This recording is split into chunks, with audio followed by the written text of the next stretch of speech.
If I lost everything today and had to start from zero, this is the exact AI blueprint I would follow in 2026.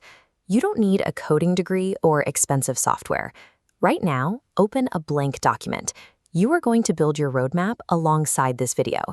Most beginners waste months learning dozens of AI tools. They watch tutorials every day but never actually build anything. To break out of this cycle, you must choose one skill, one tool, and one specific problem to solve.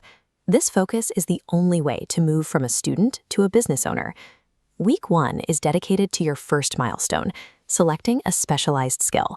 I would choose one of these: AI content creation, video editing, automation, design, or research. Write down exactly one. For the next 7 days, you must ignore every other AI trend or tool. Spend this week learning only the skill you just selected. Specializing in one area makes your value clear.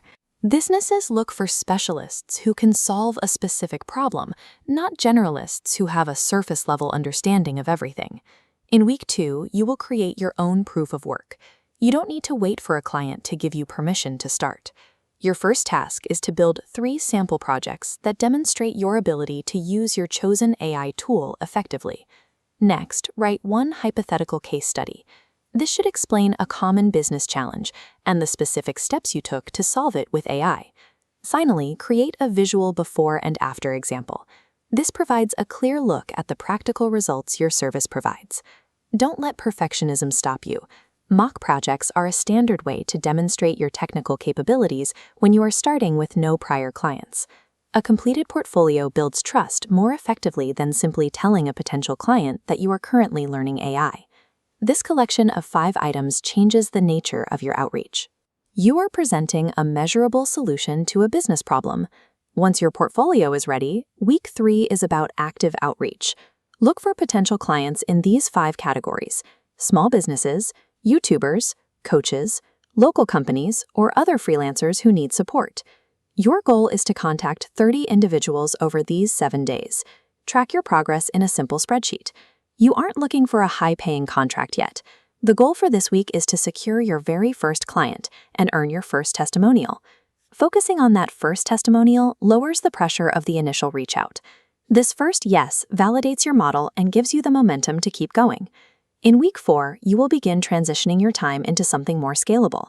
Choose one asset to build: a YouTube channel, digital product, template library, email list, or automation service. There is a practical difference here. Freelance income pays bills today, while an asset builds a foundation for opportunities not tied to hourly work. Write down your specific asset goal on your roadmap. This is what you will focus on as you grow beyond your first client. Trading time for money is a helpful starting point, but building a digital asset is how you avoid staying stuck in a cycle of constant freelancing. Review your calendar. In 30 days, you have moved from zero to a documented business plan. You have a focused skill, 5 pieces of work, a 30-person target list, and a long-term goal. Starting from zero is a difficult process, but following a structured plan provides a clear path through the first month. Creating proof of work and helping real people is the foundation of any business. Subscribe for more actionable strategies and practical ideas for online income.